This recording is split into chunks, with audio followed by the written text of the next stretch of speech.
Gold trusted gold buyers మీరు తాకట్టు పెట్టిన బంగారాన్ని విడిపించి ఈ రోజు ఉన్న మార్కెట్ ధరకు కొనబడను. పిగ్మెంటేషన్ మంగు మచ్చలు చాలా మందిని ఇబ్బంది పెడుతూ ఉంటాయి. మంగు మచ్చలు ఒకసారి వచ్చాయంటే అసలు తగ్గవని చెప్తూ ఉంటారు.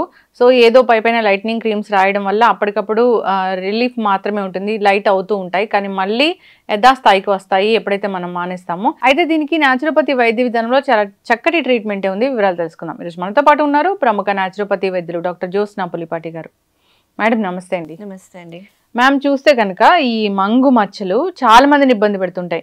పిగ్మెంటేషన్ వన్స్ వచ్చిందంటే దానికి చాలా చాలా కారణాలు ఉన్నాయి, ఇది పోవు అని చెప్తుంటారు. కానీ మీరేమంటారంటే రకరకాల థెరపీస్ ఉన్నాయి, న్యాచురోపతి వైద్య విధానంలో దీన్ని పూర్తిగా తగ్గించవచ్చు అన్నారు. అసలు ఎందుకు వస్తాయి, ఎలా తగ్గించుకోవాలి, న్యాచురోపతి దీని గురించి ఏం చెప్తుంది? సో మంగు మచ్చలు అండి యూజువల్గా మనకి ఆడవాళ్ళు ఆఫ్టర్ 30s లేకపోతే ఎస్పెషల్లీ ప్రెగ్నెన్సీ డెలివరీ టైంలో మనం చూస్తాము.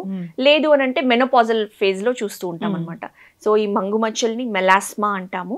ఎస్పెషల్లీ బ్రౌనిష్ బ్లాకిష్ స్పాట్స్ మనకి ఈ ఏరియాలో వస్తాయి. తర్వాత కొంచెం కొంచెం ఐబ్రోస్ పైన ఇలా చిన్నగా స్టార్ట్ అయ్యి మెల్లగా స్ప్రెడ్ అవుతూ ఉంటాయి మంగు మచ్చలు. అయితే దానికి కారణాలు ముఖ్యంగా చెప్పాలి అని అంటే హార్మోనల్ ఇంబ్యాలెన్సెస్ ఉంటుంది. అంతేకాకుండా మెయిన్గా ఏమవుతుంది అని అంటే మన స్కిన్లో మెలానోసైట్స్ అని చెప్పేసి సెల్స్ ఉంటాయన్నమాట. ఇవి ఈ పిగ్మెంట్ మెలానిన్ని ప్రొడ్యూస్ చేస్తాయి. సో ఈ మెలానోసైట్స్ని ఎక్సెస్ ప్రొడక్షన్ అవ్వడము లేకపోతే అబ్నార్మల్గా అవ్వడం ఈ సెల్స్ ఎప్పుడైతే ఉంటుందో అప్పుడు ఈ మంగు మచ్చలకి దారితీస్తుంది. సో దానికి ట్రిగరింగ్ ఫ్యాక్టర్స్ హార్మోనల్ ఇంబ్యాలెన్స్ అనే కాకుండా ఎక్కువ ఎక్స్పోజర్ టు సన్ వెళ్ళామనుకోండి, ఇవి మెలానోసైట్స్ ట్రిగర్ అయ్యేసి ఎక్సెస్ ప్రొడక్షన్ అనేది జరుగుతూ ఉంటుంది అనమాట. అండ్ అది తగ్గాలి అని అంటే కొంచెం నిదానంగా జరిగే ప్రాసెసే. 100% తగ్గాలి అని అంటే టైం టేకింగ్ ఉంటుంది, బట్ ఒక్కొక్కళ్ళ ఇండివిజువల్ బాడీ రెస్పాన్స్ ని బట్టి తగ్గుతుంది. అయితే ఈ మంగు మచ్చల్ని మనము న్యాచురోపతి వైద్య విధానంలో జస్ట్ ఎక్స్టర్నల్ ట్రీట్మెంట్ అని కాకుండా కంప్లీట్ ఇంటర్నల్లీ మనం బాడీ నుంచి ట్రీట్ చేస్తాము. సో ఇంటర్నల్లీ మనం చేయాల్సి ఉంటుంది న్యాచురోపతి విధానంలో ప్రాపర్ డీటాక్సిఫికేషన్.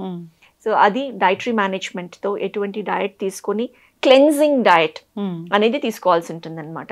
సో దానికి స్పెసిఫిక్గా diet therapy like fasting therapy నుంచి liquid diet, juice therapy, and ముఖ్యంగా ఇందులో పనిచేసేది విటమిన్ సి. సో ఈ విటమిన్ సిలో వచ్చేసి కొన్ని ఎంజైమ్స్ ఏవైతే ఉంటాయో అవి ఈ మెలానిన్ ప్రొడక్షన్ సైకిల్ని బ్రేక్ చేస్తాయి అన్నమాట. ఓకే. సో ఇంటర్నల్గా మనం బాడీకి vitamin C rich foods like మనం నిమ్మకాయ కానివ్వండి, ఉసిరికాయలు కానివ్వండి, మనకి సీజన్లో ఉండే ఆరెంజెస్ కానివ్వండి, బత్తాకాయలు కానివ్వండి, పైనాపిల్స్ కానివ్వండి, ఇట్లాంటి విటమిన్ సి రిచ్ ఫుడ్స్ అనేది మనకి బాడీకి సప్లై చేయడము. తర్వాత ప్రాపర్గా టాక్సిన్స్ ప్రొడక్షన్ అంటే మన గట్ హెల్త్ కూడా చాలా బాగా ఉండాలి. ఎప్పుడైతే కాన్స్టిపేషన్ ఉండి ప్రాపర్గా బాడీ నుంచి ఎలిమినేషన్ అవ్వట్లేదు అంటే మన కొలాన్ నుంచి టాక్సిన్స్ అనేది రీఅబ్జార్బ్ అయ్యి ఈ టాక్సిన్స్ ఎప్పుడైతే ఎక్సెస్ ప్రొడక్షన్ ఉంటుందో అవి స్కిన్ లో, because skin is the largest organ for excretion, ఇలా ఫామ్ లో కూడా అక్యూములేట్ అవుతుంది అనమాట. సో మనము డీటాక్స్ డయట్ అనేది ఇంటర్నల్ గా డయట్ పెట్టుకుంటాము.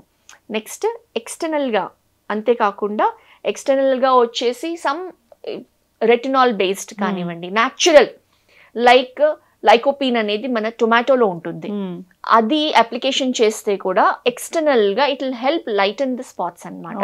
కాకపోతే ఇది లాంగ్ లాస్టింగ్ అని మనం చెప్పడానికి కాదు, బట్ ఇట్ విల్ హెల్ప్ అన్నమాట. అండ్ ఇందులో ఇంకొక వెరీ ఇంపార్టెంట్ థెరపీ ఇప్పుడు లేటెస్ట్ గా ఇంట్రడ్యూస్ చేసింది ఓజోన్ థెరపీ. ఓజోన్ థెరపీలో ఓజోన్ అని అంటే నథింగ్ బట్ ఆక్సిజన్ కి 1 మాలిక్యూల్ ఎక్స్ట్రా యాడ్ అయినప్పుడు ఆక్సిజన్ లో O2 2 మాలిక్యూల్స్ ఉంటాయి, ఓజోన్ లో 3 మాలిక్యూల్స్ ఉంటాయి. సో ఈ ఓజోన్ కి చాలా స్పెషల్ ప్రాపర్టీస్ ఉంటాయి అన్నమాట మెడికల్ హెల్త్ లో. అండ్ ఎస్పెషల్లీ ఈ స్కిన్ లైటనింగ్ ట్రీట్మెంట్స్ కూడా ఓజోన్ థెరపీ ద్వారా చేస్తాము.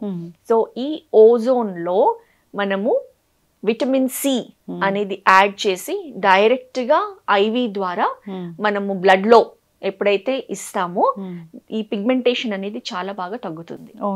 రిజల్ట్స్ చాలా బాగా మనకి కనిపిస్తూ ఉన్నాయి. సో అంటే దీనికి ఎటువంటి సైడ్ ఎఫెక్ట్స్ అలాంటి సైడ్ ఎఫెక్ట్స్ ఏమీ లేవండి.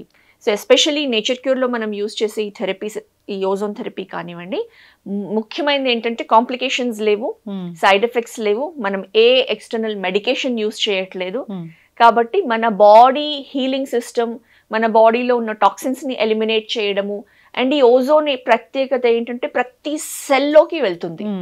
సో ప్రతి సెల్ని రిజువినేట్ చేస్తుంది, రీజనరేట్ చేస్తుంది, డీటాక్సిఫై చేస్తుంది. సో దాంతో ఇంటర్నల్ గా మనకి రిజల్ట్ ప్రొడ్యూస్ చేస్తుంది. చాలా చక్కగా చెప్పారు. చాలా మంది కూడా రకరకాల లైట్నింగ్ క్రీమ్స్ అనేవి వాడుతూ ఉంటారు. దానివల్ల స్కిన్ చాలా పల్చగా అయిపోతూ ఉంటుంది, సెన్సిటివ్ అయిపోతూ ఉంటుంది. కరెక్ట్ అండి. దాంతో ఏమవుతుందంటే టెంపరీగా తగ్గుతుంది, మళ్ళీ ఎప్పుడైతే ఆ క్రీమ్స్ ఆపేస్తామో మళ్ళీ అది వెనక్కి వచ్చేస్తూ ఉంటుంది. మీరు అన్నట్లుగా ఇంకా లేజర్స్ ఇలాంటివి కూడా చాలా మంది చేయించుకుంటూ ఉంటారు. దానివల్ల ఇంకా పిగ్మెంటేషన్ అనేది ఎక్కువ అవుతూ ఉంటుంది. సో చాలా మెయింటెనెన్స్ కూడా ఉంటుంది.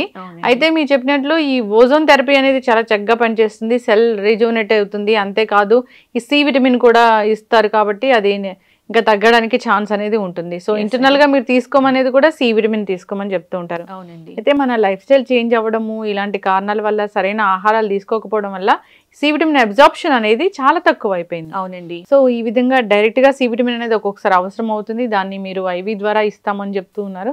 పిగ్మెంటేషన్ తో బాధపడే వాళ్ళు నిజంగానే పిగ్మెంటేషన్ ఉందంటే మన చాలా ఫీల్ అవుతూ ఉంటాయి, ఇంటర్నల్ గా కూడా చాలా బాధపడుతూ ఉంటాము. అవునండి. సో ఆత్మస్థైర్యం అనేది తగ్గిపోతూ ఉంటుంది, కాన్ఫిడెన్స్ తగ్గిపోతూ ఉంటుంది, ఎక్కడ బయటకు వెళ్ళాలనిపించదు. అవును. Get సో togethers ప్రతిసారి avoid మేకప్ చేయడము. వేసుకోవాలా అన్నట్లుగా ఉంటుంది. అవును. నలుగురిలో వెళ్ళాలని ఉండదు, ఇంట్లోనే ఉండిపోతారు.